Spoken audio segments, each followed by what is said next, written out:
भगवान के दर पे दीदी ऐसा चर्चा करिए कि कुछ आंख से आंसू आवे तो लगे कि हाँ भजन चर्चा में मर्यादा है। सब चीज करते हुए चलना है दीदी। जब मनुष्य में जन्म लिए हो तो सब कर्म हो जाता है यहाँ से भैया, कभी अच्छा तो कभी बुरा, लेकिन करते चलना है और एक दूसरे के समझाना है कि हे दीदी हे भैया 24 घंटा अपन काम करिए लेकिन 5 मिनट भगवान के काम करला। भगवान के शरण में सब चीज है। दुख ही मानव का संपत है, फिर दुख से क्यों घबराते हो। भक्त कहते हैं कि हम काहेला चर्चा करवे हे दीदी, हमरा बड़ी दुख भगवान दिलखिन। जैसे हमर ममता दीदी है कहतन कि हमरा बड़ी दुख है, लेकिन कौन जाना है दीदी कि जखनी भगवान जन्म दे हकीन, जखन ये दुख सुख लिख दे हकीन कि समय में तोरा दुख होना है। लेकिन लोग के बात आवरण ना रोकवा दीदी कि हमरा लोग कहे कि जैसन कैल के वैसन पहले कहे। ई कोई के बात नहीं लेना है दीदी, जो हमरा तकदीर में लिखल है वही होना है। लेकिन दुखी में भगवान के नाम लेना है, क्योंकि भगवान के लगे कि दुख में कम से कम सेवक हमर याद कर रहा है। वही एगो भक्त दीदी भगवान के दर पर जाके कहनन कि हे भगवान सबको तो सुख देते हैं लेकिन हमरा दुख दे दीजिए, हम दुख मांगते हैं आपसे। भोलेनाथ बोले कि कैसा भक्त है कि सब सुख मांगता है दुख मांगता है। भगवान प्रकट हो गए दीदी कि पगला भक्त है कि सुख का है मांग रहा है दुख मांग रहा है। कलन की भोलेनाथ अगर सुख मांगते तो आप दर्शन नहीं देते हैं, आ दुख मांगे तो आप दर्शन दे दिए। इसीलिए दुख पड़ता है दीदी तो हर दर पर जाए पर है। ओझा गुनी वैद मंदिर पड़ताल जितना रहे दीदी धाम उतना चाहिए कि हे भगवान हमरा सुख द, हम तोर शरण में अलिए सुख मांगे। लेकिन जकरा सुख रहा भैया वो कहाँ जाए तीर्थ करे, कहे साला ई रौता में हम जरे जेबो, एसी लगा के पंखा लगा के घर में सुतबो कि जेबो बाबा से दर्शन करे, बाबे हमरा धन दे ले। इसीलिए भक्त कहते हैं कि दुख ही मानव का संपत है, फिर दुख से क्यों घबराते हो। दुख आया है तो जाएगा, सुख आया है तो जाएगा। भक्तों मत घबराओ, दुख जाएगा तो सुख देकर, सुख जाएगा तो दुख देकर। ये दोनों भाई हैं, सुख जाएगा दीदी तो दुख देकर, दुख जाएगा तो सुख देकर। कभी देखो दीदी कि कभी घुट्टी भर पानी में रहो तो कभी पूरा डुबाव हो जाए। इसी तरह से दुख है, दुख से घबराना नहीं चाहिए। एक शिष्या जाके सास के कहलगन कि सास मैयो हम चतनी गो से ज्ञान ले ली है, माँ जी माई के यहाँ तो बिना रोक ठोक के चर्चा में चल गेली, लेकिन तू अपनो ही हमरा जाय द, बगल में मंदिर हो वहे वहाँ चर्चा होत रहे, हमरा जाय द माँ जी। लेकिन सास कहलन कि हमरा से न पूछा, तू अपन स्वामी जी से पूछा। अब हमार वातावरण न चल हो, उनके वातावरण चल हो। उनका से पूछे गेलन तो कहलन न दीदी कि चर्चा में जाना उना न है, चर्चा में जाना उना नहीं है, घर रहिए। अगर जो चर्चा में चल गए तो दोनों पैरवा तोड़ के तोरा बैठा देंगे। अब बेचारी तो कहे दीदी कि कुकुर के फेरा में पड़ा तो तीनों लोग सूझ जाए, कहाँ जाऊं। अब तो हमरा कुछो न सूझे महादेव। की कैलन दीदी कि घर ही में अपन जखनी मंत्र पढ़ते रहे, कहीं न जाए, घर ही में अपना शिव के जाप मने मने मने मने मने मने करते रहे, नमः शिवाय नमः शिवाय नमः शिवाय। अब कहे न ससुइया के बेटवा सुबह उठे तक कि गे माई एरा कहीं जाए न दे, लेकिन रात भर कौची मंत्र पढ़ा कि हमरा कान में लगा हो कि एनी टाइम एकर मंत्रे जपते रहा, ई लगा हो कि कौन डायनी सिखाओ कि लगाओ सबके चिबाजी तू जरा जाए न देवे त। कल की कौन ऐसा बात है बेटा, अरे ऐसा कर ना कि एकरा मारे ला कोई उपाय कर, ई माइयो ही नहीं है जहाँ तो यही एकरा जल्ले मुल्ले से खत्म कर दे।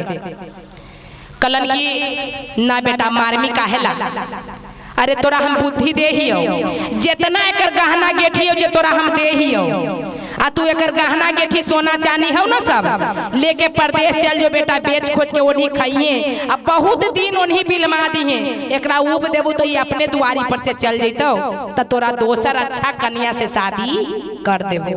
देखो दीदी के गो सास बसाबू वाला रहा है, एक गो उजारहू वाला रहा है। हम दोनों पर कहबो, ससुइयो बिगड़ल रहा है, पुतोहियो बिगड़ल रहा है। एगो कोई बिगड़ा है भैया, एगो जब बिगड़ती तो तराजू के पल्ला एकदम सही रहते, पसगा चढ़ा भी न पड़ते। इसीलिए दोनों के बिगड़न समय रहता है दीदी। जो अपने आप में सुधार हो जाइएगा तब कोई पुतोहिया बेटिया बिगड़ल न रहेगा। कुछ बसावे के लिए दीदी कुछ सहे पर है सासों के, कहलन की ठीक है कहे माई हम चल जाइए। जब चल गए बेटा दीदी 12 बरस बीत गए, बेचारी केतना मारे गरियाबे, कहे कि तू अपना नहिरा चल जा। कहे हम ना जेबो माँ जी नहिरा जेबो तो दुनू कुल में दाग लगतो। ओहो के लोग कहते कि बेटिया निकल के चले ले न रहले ससुरवा में, आ ससुरों के लोग कहते कि कैसन कन्या बहुरिया है कि गोर उठा के चल गए।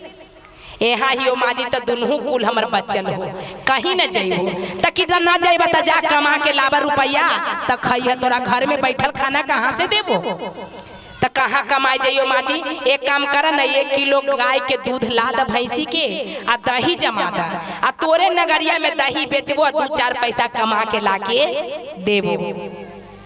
महादेव के ज्ञान वो बेचारी ले ले रहे दीदी, दही जमा देलक ससुया के लकाबरी ठीक कहने, गाँवे गाँवे ढना की है तो अपने दोस्ते की फलामा के बेटिया बहुरिया तब बेचारी गली में दही लेके निकलल। गुरुदेव से कलन की महादेव हमरा कोई गली न देखल हो, आगे आगे तू गली बतावा, वही गली में हम दही बेचबो।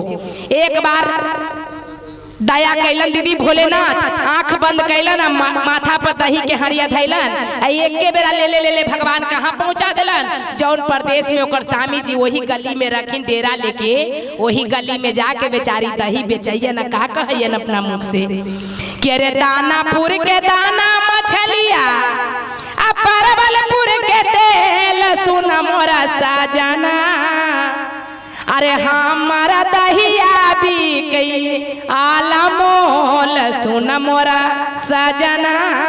अपने अनजाने में गावे है, उनका गुरु ज्ञान देले हन। सब सखी गली में निकल आवा या न कहन कि हे दीदी तोर जब आवाज इतना मीठा हो तो तोर दही कितना मीठा हो, तो कैसे दही बेचा तो सोना से न चांदी से पैसा से न कौड़ी से दीदी हमें दही जाना है, कौची से बेचे ही हो, मर्दाना से।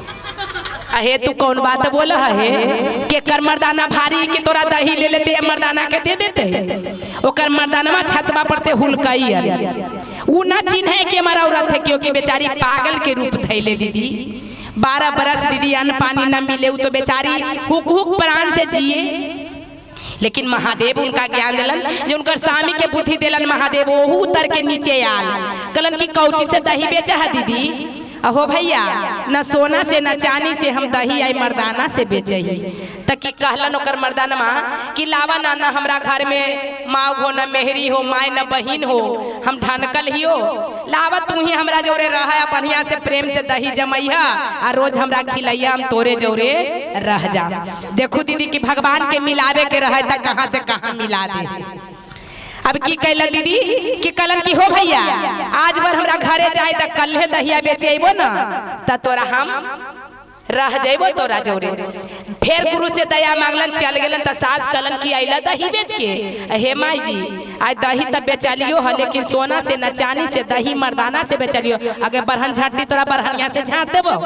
उतना सुंदर हमारे बेटा चल गए छोड़ के तोरा, ऐसा सकल सूरत देख के कौन मर्दाना तोरा में आ जाइतो कि सकल अगर के जरी रह जाई। त अच्छा माँ जी आज भर आओ दहिया जमावे ला दे दा, कल्हे लइबो हम मर्दनवा के। फिर दही लेके चल जाए, फिर वही गली में कहे है कि दानापुर के दाना मछलिया, आ परवलपुर के तेल सुन मोरा साजना, हमारा दहिया बिकई आला मोल सुन मोरा साजना।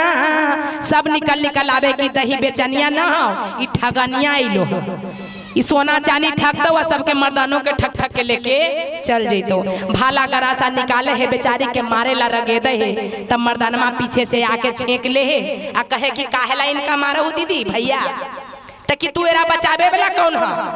मर्दानमा के मुंह से निकल गल कि एकर मर्दाना हम ही तो हनी मारे वाला कौन है? वो चिन्ह है भी ना कि हमारा औरत है, लेकिन भोलेनाथ के कृपा कौन जाने दीदी। कलन की तब एकर मर्दाने है तो हमनी मारे वाला कौन हो? बेचारी के छोड़ दे। अब दीदी मर्दाना के हाथ धैला ना, कलन भोले बाबा के कि दया कर गुरुदेव कि हमरा पति के साथे हम अपना घरे चल जाऊं। आंख बंद हो दीदी, अपना गेट पर जाके जब आंख खुले तो स्वामी जी कहे कि अरे ये तो हमर घर दुआरे तू कहाँ ले अइला? त कि स्वामी जी भूल गेला, 7 फेरा लगा के जखनी लैला जे भूल गेला, ई चुटकी भर सिंदूर देला जे भूल गेला, अपन घर महल तू चिन्ह गेला। वही हियो जे हमरा हाथ धर के लैला, लेकिन कुली बेटी हियो। महादेव हमर दिल में हथुन तो हमरा दिल में पाप न हो। 12 बरस तब कैली, तब पर भी हम पति के लौटा के ले अली, लेकिन तोर माई के चाल चलन ठीक न हो, उनकर चाल पर रहबा तो सारा चीज विनाश हो जी, तो कोई से सुख प्राप्त न करवा।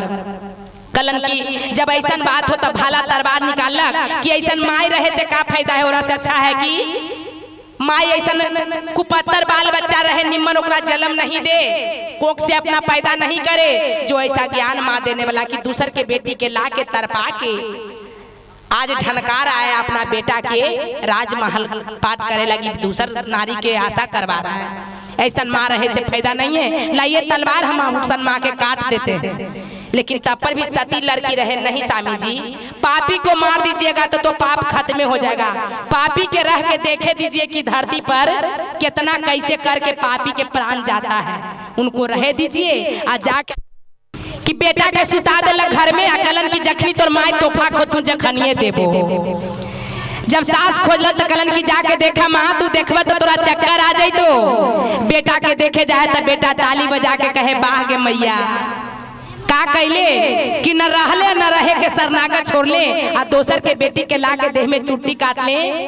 तोहू तो कोई के बेटी है, बेटिए से बेटी न उत्पन्न हो भाई दीदी। लेकिन माँ जब तो दिल में प्रेम नहीं है, भाव नहीं है, तो तोर बेटा कहाँ से, तोरा ला बहू कहाँ से?